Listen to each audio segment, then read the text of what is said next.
कि बहुत अच्छी बात है, लूटना चाहिए, परंतु एक बात मैं आपसे पूछना चाहता हूं और इसका उत्तर आपको देना पड़ेगा और उसके बाद हमको लूट लो। बोले क्या बात है? बोले ये जो लूट रहे हो, ये लूटने का फल आप किस लिए लूट रहे हो? बोले घर का पालन पोषण करना है, सबके भरण पोषण की व्यवस्था संपादित करनी है, गौ माता की सेवा करनी है, बच्चों का पालन पोषण करना है। बोले अपने घर में जाओ और घर में जाकर के अपनी माँ से, अपने पिता से, अपनी दादी दादा से, सबसे ये पूछ करके आओ कि जब इस लूटने का प्रत्यवाय मेरे को मिलेगा, इसका फल जब मेरे को मिलेगा तो कितने लोग मेरा साथ देंगे। उस पाप का जब फल हमको भोगना पड़ेगा तो उस पाप का फल भोगते समय कितने लोग साथ देंगे। अब महाराज ये बात थोड़ी सी मन में बैठ गई। किसके? वाल्मीकि जी महाराज के बैठ गए, विचार करने लग गए। बात तो बाबा कुछ कह रहा है। उसने सोचा ये बाबा चालाक है। क्या है? ये मेरे से ऐसा पूछेगा और भग जाएगा, तो ऐसे तो मैं इसको नहीं छोड़ूंगा, क्योंकि बढ़िया लूटने के लिए आया हुआ है तो पूरा लूटना चाहिए। तो क्या किया? बढ़िया रस्सी थी, उस रस्सी से एक पेड़ था। आश्रमों में पेड़ होते हैं, गांव में पेड़ होते हैं। बोले बाबा मैं तेरे को ऐसे छोड़ने वाला नहीं हूं। बोले फिर? बोले तेरे को मैं रस्सी से बांध दूंगा। बोले हाँ बांध दो, आप हमको बांध दीजिए। अब बस क्या हुआ, वाल्मीकि जी महाराज लुटेरे थे और जैसे ही संत का स्पर्श हुआ, क्या हुआ? जब बाबा को बांधने जा रहे हैं तो स्पर्श होगा। जैसे स्पर्श हुआ, अब जा रहे हैं घर गए, पीछे देखता जा रहा है कहीं बाबा भग तो नहीं जा रहा। पीछे गया, घर में पहुंचा, अपनी माँ को बुलाया, बेटी को बुलाया, बेटे को बुलाया, सब बच्चों को बुलाया, दादी दादा सबको बुलाया। बोले एक बात पूछने आया हूँ। बोले अभी समय हो गया, भूख लग रही है, कुछ लेकर के नहीं आए? बोले पहले एक चीज पूछने आया हूँ, उत्तर दो। बोले क्या उत्तर? बोले ये जो मैं चोरी करके, लूट करके, संसार की सारी पूरी संपत्ति को लेकर के आप लोगों के भरण पोषण के लेकर के जो आता हूँ, जब इसका फल मेरे को भोगना पड़ेगा तो आप कितने लोग हैं जो मेरा साथ देंगे? माँ ने कहा मैं तो कौन नहीं दूं। बाप ने कहा चोरी करके तू लाता है तो तू भोगेगा, हम क्यों भोगेंगे? बेटी ने, बेटे ने, सबने कहा हम कोई तैयार नहीं है। फल का अर्थात पाप का फल तो बेटा तुझको ही भोगना पड़ेगा। हमको तो खाने के लिए बढ़िया कैसा ही दे, परंतु जब पाप का फल भोगना पड़ेगा तो उस पाप के फल को भोगने के लिए केवल वाल्मीकि आएगा, दूसरा कोई साथ तेरा इस परिवार का नहीं देने वाला। अब महाराज लौट करके वाल्मीकि जी महाराज आ रहे हैं। वाल्मीकि जी महाराज ने जैसे संत को देखा, नारद जी महाराज का स्पर्श हो ही चुका था। संत एक बार स्पर्श कर ले तो थोड़ी सी पारस बन जाती है, पारसमणि बन जाती है, और कदाचित पूरा कर ले तो फिर तो वो स्वयं पारसमणि हो जाता है। फिर तो वो जिन को छुएगा, कोरोना को छूने वाला उसको महाकोरोना हो जाता है, महाकोरोना को छूने वाला और महाकोरोना हो जाता है। तो जब इस कोरोना को छूने वाला, उसको स्पर्श करने वाला जो पारसमणि की तरह कोरोना फैल सकता है, तो संत यदि किसी को स्पर्श करेगा तो क्या वो व्यक्ति संत नहीं बन सकता? क्या वो परम आदर्श नहीं बन सकता? तो सज्जनों, हमारे महर्षि वाल्मीकि जी महाराज ने क्या किया? नारद जी महाराज का स्पर्श किया। तो नारद जी महाराज ने जैसे उसका स्पर्श किया तो नारद जी ने अपना था थोड़ा सा गुण दे दिया वाल्मीकि को। वाल्मीकि को जैसे गुण दिया, बोले महाराज इस पाप के फल को भोगने वाला मेरे घर के अंदर कोई नहीं है। बोले बेटा जब तेरे घर में फल को भोगने वाला कोई नहीं है तो तू ये क्या कर रहा है? जो तेरे को चाहिए तू वैसे ही ले ले। संत ने एक मीठी बात कह करके और थोड़ा सा उसको अपने गले से, हृदय से लगा लिया। सज्जनों, उस दिन से महर्षि वाल्मीकि जी महाराज का जीवन बदल गया। कहने का मतलब है, उनसे कहा बेटा एक मंत्र जप। बोले क्या मंत्र जपूं? जपना तो आता ही नहीं, मैं तो पढ़ा लिखा हूं नहीं, अंगूठा छाप बाबा हूं। बोले ऐसा कर तू राम राम जप ले। महर्षि वाल्मीकि जी महाराज के मुख से राम राम न जपवाया जा रहा है, परंतु सज्जनों वाल्मीकि जी महाराज राम राम नहीं बोल पा रहे, क्योंकि उनके जीवन में क्या था? बोले तमोगुण था। उनके जीवन में पूरा पाप ही पाप था। आज तक कभी भगवान का गुणगान किया नहीं, भगवान का दर्शन किया नहीं, संतों की सेवा करी नहीं, अपने माता पिता की सेवा करी नहीं, तो कहां से सतोगुण हमारे जीवन में आएगा? सतोगुण नहीं आया तो सज्जन राम राम मुख से नहीं निकला। अब समझ लो, जिनके मुख से राम राम का उच्चारण करवाया जाए और कदाचित बैठ करके तब भी हम राम राम उच्चारण न कर पाए, तो समझ लेना हम लोग क्या हैं, सतोगुणी है कि रजोगुणी है कि तमोगुणी है। अपनी परीक्षा स्वयं कर लीजिएगा। जब हम स्वयं अपनी परीक्षा करने लग जाते हैं, संत ने विचार किया इसका उद्धार तो करना ही करना चाहिए। कैसे इसका उद्धार होगा? उन्होंने कहा एक बात करो, तुम राम नहीं जप सकते? बोले नहीं जप सकता।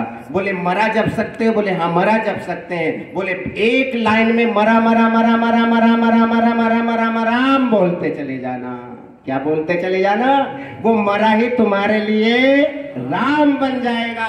तो सज्जनों, हमारे यहाँ जो नाम की महिमा है वो बड़ी अद्भुत है, वो बड़ी अलौकिक है, वो बड़ी दिव्य है, वो बड़ी आराध्य है। इसलिए भगवान का नाम हम लोग लेते हैं कि भगवान का नाम लेने से जब महर्षि वाल्मीकि लुटेरा व्यक्ति का उद्धार हो सकता है, जब अजामिल जैसे पापी का उद्धार हो सकता है, जब महाराज धुंधुकारी जैसे पापी का उद्धार हो सकता है, तो आप और हम लोग तो गौ माता के सेवक हैं। हम लोग तो गौ माता के भक्त हैं। आम लोग तो तन से, मन से, धन से गौ माता की, संतों की सेवा करते हैं। तो हम लोगों का उद्धार सज्जनों क्यों नहीं हो सकता? इसलिए भगवान के नाम की बड़ी महिमा है। भगवान के नाम को जिन जिन लोगों ने अपने मुखारविंद में रखा है उनका बेड़ा पार हुआ है। दूसरी बात है भगवान का रूप, नाम, रूप।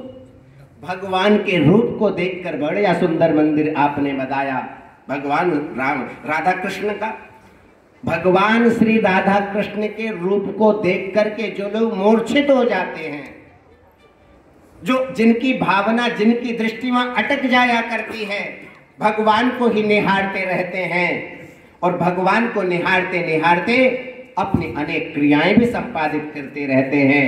सज्जनों, जब रूप हमारे अंदर आ जाएगा तो भावना अपने आप तैयार हो जाएगी। तो रूप को देखते देखते यदि प्राणों का उत्सर्ग हो जाए और वो दिव्य छवि हमारे मन मस्तिष्क में आ जाए, तब भी जीवों का कल्याण हो जाया करता है। इसलिए रूप से भी भगवान का पान करते करते, भगवान के दिव्य माधुर्य में मुख का दर्शन करते करते भी हम लोगों का कल्याण हो जाता है। तो कोई लोग नाम जप करके, कोई भगवान का रूप का दर्शन करके, और कोई भगवान की लीला, ये जो कृष्ण कथा सुनते हैं, ये जो हम राम कथा सुनते हैं, ये जो हम गौ माता की कथा सुनते हैं, अन्य देवी भागवत की कथा सुनते हैं, गरुड़ पुराण की कथा सुनते हैं, वेदों की कथा सुनते हैं, ये क्यों सुनते हैं? इससे हमारा हृदय जो है वो पाषाण का हृदय है, पत्थर का हृदय है। भगवान की माधुर्यमय कथा सुनने से वो पाषाण कैसा बन जाता है? बोले नवनीत के सदृश बन जाता है, कोमल बन जाता है। जैसे सिल, क्या कहते हैं उसको, हैं? अजी सिलबट्टा तो ठीक है, बर्फ बर्फ बर्फ कैसा होता है? बोले कठोर होता है, परंतु थोड़ा सा धूप में रख दो, क्या होगा?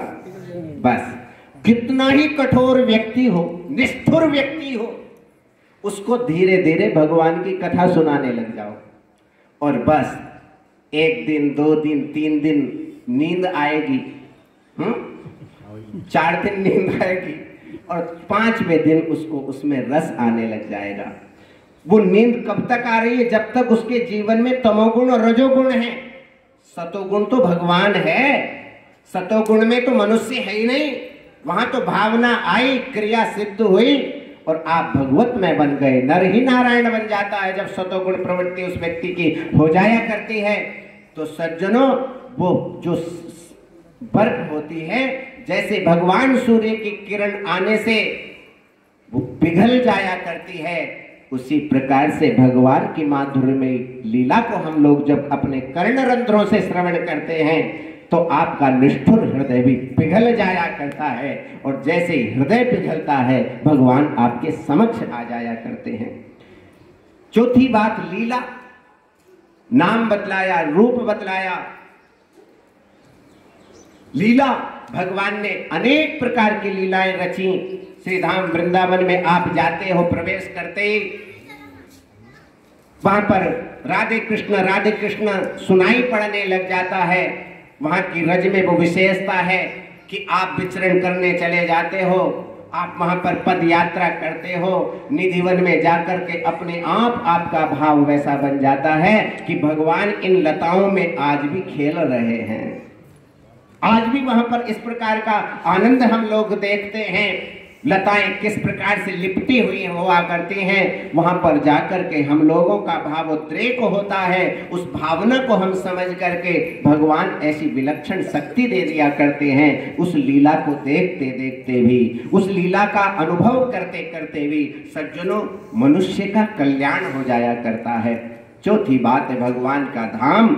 लीला भगवान की कृष्ण लीला, राम लीला, बहुत सारी लीलाएं हैं। भगवान ने जो जो लीलाएं इस संसार में आकर के हम लोगों के कल्याण करने के लिए रची, उनमें से एक लीला भी यदि हम विचार करने लग जाएं और विचार करने के बाद में तादृश कुछ कर्म करने लग जाएं, जैसे भगवान ने गोचारण की लीला करी, हम भी गौ माता को चराने लग जाएं, इस प्रकार से सज्जनों तब भी हम लोगों का कल्याण हो जाता है। भगवान के धाम की तो विशेषता ही अलग है। अयोध्या, मथुरा, माया, काशी, कांची, अवंतिका, एक में भी यदि हम लोग चले गए तो सज्जनों वहां के धाम की अपनी अपनी विशेषता हुआ करती है। अयोध्या में जाकर के हिंसक प्रवृत्ति नहीं जगती, अयोध्या की ये विशेषता है, इसलिए उसको अवध कहा जाता है। जहां पर किसी का वध नहीं किया जाता उसको अवध कहा जाता है, ऐसा धाम अयोध्या है। मथुरा में भगवान श्री कृष्ण हैं। माया माने हरिद्वार की जो नगरी, वो भौतिक नगरी है। आज माया नगरी है ना, माया माने लक्ष्मी स्थान तो था, वो माया की नगरी, माया की अधिष्ठात्री देवी, हरिद्वार की जो अधिष्ठात्री देवी है वो माया देवी है। उनका दर्शन करना हम लोगों को चाहिए। हरिद्वार हम बहुत सारे लोग जाते होंगे परंतु माया देवी का दर्शन नहीं करते होंगे। जब तक माया देवी का दर्शन नहीं करेंगे तब तक हरिद्वार की यात्रा पूर्ण नहीं होती। इसलिए हमको माया देवी का भी दर्शन करना चाहिए। वहां पर निवास करने वाले लोग कैसे हैं? बोले भौतिकवादी हैं, क्योंकि माया का प्रचंड प्रकोप वहां पर दिखलाई पड़ता है। काशी जी में ज्ञान बढ़ता है, वृंदावन में भक्ति बढ़ती है और हरिद्वार के अंदर माया बढ़ती है। तीनों चीजें हैं, अयोध्या, मथुरा, माया, काशी, कांची, अवंतिका, उज्जैन। भगवान श्री कृष्ण ने जहां पर शिक्षा को ग्रहण किया, ऐसा दिव्यतम विलक्षण आश्रम वहां पर विद्यमान है। वहां की शिक्षा बड़ी प्रतिष्ठित हुआ करती है, पहले से ही प्रतिष्ठित है, इसलिए सज्जनों वहां की शिक्षा जगत में प्रसिद्ध है। इस प्रकार से इन धामों की यदि हम चर्चा करते हैं, धामों की यात्रा करते हैं, तब भी व्यक्ति का कल्याण हो जाया करता है। पहले लोग बद्रीनाथ